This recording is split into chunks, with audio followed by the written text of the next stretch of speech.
Well, the California-Nevada chapter of the Oregon-California Trails Association is concerned about the immigrant trail, protecting and preserving it.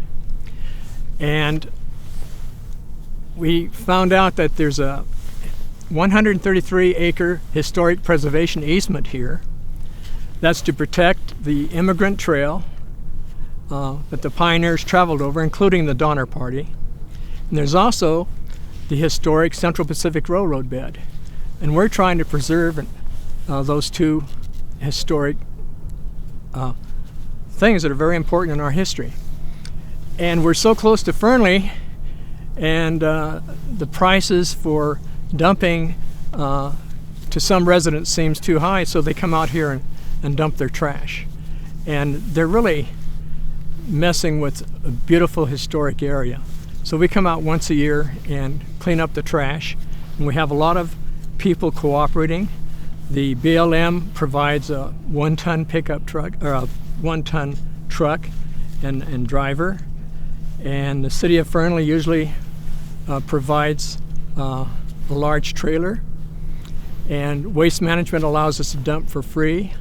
And we've got Fernly residents that contribute, and we've got members from the California-Nevada chapter that come in, some from California, and help. We've been doing this a long time. I started this in 1998, and we had Don Wiggins, who lived in Verdi, and Bill Roop and his wife Shan. Bill was the chapter president. We had Chuck Dodd, who was one of the big people in well-known and very active in our chapter. Myself, and Gary Boyer was a BLM archaeologist that helped us out. And then nothing happened with us for 3 years, but there was a land exchange. This had been dealt with by the BLM. It was under their jurisdiction, and there was a large land exchange with Wade Fernly, a limited partnership, and they got it in September of 2001, I believe. And we had our next cleanup in 2001, and we've had an annual one ever since. I was active and the organizer of this, excuse me, until the last cleanup I chaired in 2011, and then it was turned over to Jim and Denise Mormon, who did it last year, and they're doing it this year, and they'll take it on from here on in. First transcontinental railroad was built, the Central Pacific Railroad. If you remember the famous story of Promontory Point in Utah, where they drove in a golden spike, and they actually did have a golden spike they drove in. And after the ceremony, they pulled the golden spike out and replaced it with a regular one. But that Central Pacific Railroad bed is behind me, and it's on the north end of the easement. This historic preservation easement protects the Central Pacific Railroad bed, and paralleling it a few yards south is the California Trail, and it's the Truckee River route portion of the California Trail. The Donner Party actually crossed just on that very trail, as well as thousands of others on their way to California. And lastly, why is it important to do this and keep this going? Well, it's an important historic cultural artifact. It's part of our history. Also, we are on the 40-mile desert. And the 40-mile desert was the toughest part of the trail for the pioneers to cross because of the deep sand. And they call it the 40-mile desert because when the folks left Lassen Meadows, which is Lovelock, they would rest there and then let their animals rest, and they would rest there for a few days, and they would gather lots and lots of grass and load up as much as they could with water, and then they would cross this 40-mile desert, and it took them 2 days. And there were many, many animals that died and many people that died on this trail. And probably within our easement, which is only a mile long and about a fifth of a mile wide, there are some graves that we found.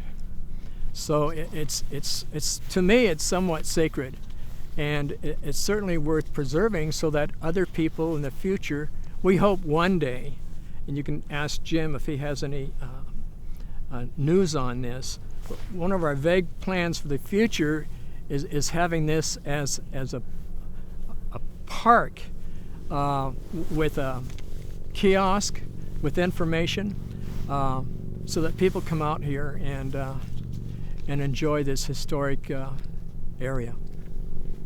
And lastly, you wanted to ask me about awards. The Nevada State Historic Office, it's called SHPO, S-H-P-O, gives awards. There's a SHPO office in every state, but the Nevada one gave their award to Octa for the work that we've done in the swales. And it's the first SHPO award that Octa has ever received, and it was received by our chapter for this work. There was a lot of work that was done in 2004, and we received the award in 2005, so we're proud of that. Cool. And just off camera, you said Octa. Can you just tell me so we can put that on what it Sure. stands for? What does that stand for? Oregon California Trails Association. Gotcha. And we're the California Nevada chapter. I think there's about 11 chapters. Okay. And we're the largest one. Okay. And so we're part of Octa, but the chapter is the ones that does most of the work out here. Thanks for clarifying that. I wasn't Sure. sure with that. Hey, which we do once a year in late September as part of National Public Lands Day. Okay. So tell me quickly a little bit about the history and also where we're at exactly and why we're doing this. Well, where we're at, we're on the original Immigrant Trail, a branch of the California Trail known as the Truckee River Route. And the immigrants, including the Donner Party, came right through. They went around that rise mound there, coming down basically from the east, following along Interstate 8, where Interstate 80 now is. They rounded that corner right down there and headed for the trees at the Carson River in Wadsworth, which is about 4 or 5 miles down that way. This was the final leg of their trek across the infamous 40-mile desert. Lots of people died here. Most of their animals were gone by the time they got here, and a lot of them were on foot. And what we do each year, there's actual what we call sand swales that run through here, which were left by the thousands of wagons that pass through here. And we come out each year and pick up the garbage that the inconsiderate folks dump there. And it's become a yearly event, I think, for about the last 12 years now. What type of people are here today in association with us? What kind of people are here to help and get this done? Well, there's probably about 7 or 8 members of the Oregon California Trails Association, and everyone else are just volunteers that live in the local area here. Some of them are from Fernly. We have a gentleman that comes up each year that lives in Stagecoach. So it's basically the surrounding area. We're hoping to get more people as time goes on, to come from a wider area. Well, it's important to do this because the Oregon California Trails Association endeavors to not let people that live in the western states forget how the West was settled by the people that came out during the late 1840s and 1850s, heading towards either California. Some of them were headed to Oregon, and this was part of the whole western expansion of the United States. And we just feel that these trails are an integral part of the education of the general public, on what hardships the immigrants faced in coming through here. And particularly, this was the worst stretch of all because they had 40 miles of no water. At the Truckee River, about 5 miles down that way, was their first source of water since they left what's now known as Brady's Hot Spring, which is about 40 miles up Interstate 80 from here. And most of their animals just couldn't make it, and they died right here. Well, they could go to the California Oregon Trails Association, goes by the acronym OCTA, O-C-T-A. If they just do a Google search for that, it will come up right away, and there's our website is there with all the information about how they can help out not only with this annual event, but if they're interested in becoming members of OCTA. We're always looking for new members. There's another trail association that my wife and I are associated with called Trails West. We do pretty much the same thing in Trails West as we do with OCTA in educating the public on the trail, cleaning the trail, and physically marking the trail so people who are trail enthusiasts can come out and buy a guidebook and actually follow along in the same tracks that the wagon trains did. And they would just do a Google search on that for Trails West, and it will pop up. Well, the city of Fernly butts against Bureau of Land Management and Bureau of Reclamation project properties all surrounding around us. We're one of the largest city, we are the largest city in the state of Nevada. Most people don't realize that land-wise. We're 160 some odd miles. We checker all the way south from one county to the other. All of this interfaces with us, and unfortunately some of our residents don't realize when they come out here and dump this stuff out here what they're leaving out in the desert. So even though this particular spot is actually in the county, we support it by providing equipment as long as there's no overtime or whatever. Like yesterday I borrowed a city truck, drove it and picked up trash for a couple hours and what have you, and we organized things. And from the city's perspective, we realize it's not in our jurisdiction, but it is ours, and it's a start. You know, I've had a lot of people complain about, well, you're only doing a small section, but every year we do a little bit bigger section, and if we can get more volunteers, we do more. A lot of residents come out here to shoot, and they leave their trash and out here. This year we were pretty lucky. We had about half the tires we had last year. With 30 some odd tires this year, I think we counted about 19 so far. So it's a little cleaner than it was last year. And the importance is this is not just the Immigrant Trail. The rail bed for the original rail line runs right along there. And when it was abandoned for the new rail line, it was used as a road for many, many, many years. So it was the first road that connected Nevada through here to Fallon and stuff. So it was kind of an interesting piece of history for us. What's your goal? Our goal, well, the city council's made a commitment. We just started here a few months ago. Took us almost 8 months to get it organized, but we're trying to get a task force together for trash. Councilman Elrich organized it and started it, and our staff and the council unanimously voted. We're trying to get people to try to stop going to the desert to dump their trash. And we realize it's an ongoing battle. It's pure economics. Do I go to the dump for 40 bucks or do I dump it out in the desert? And unfortunately, a lot of people chose the desert. So we're trying to clean up the state. I mean, it's like any place else. I always go back to that commercial, I think it was in the 60s, the late 60s, early 70s, where the Native American standing there and you see a tear run down his eyes and stuff. And I think it's important.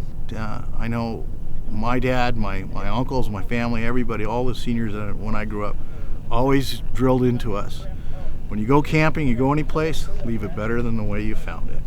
And that's, I think, our goal. And the Oregon-California Trails Association is probably the most recognized trail preservation organization in the United States for immigrant trails.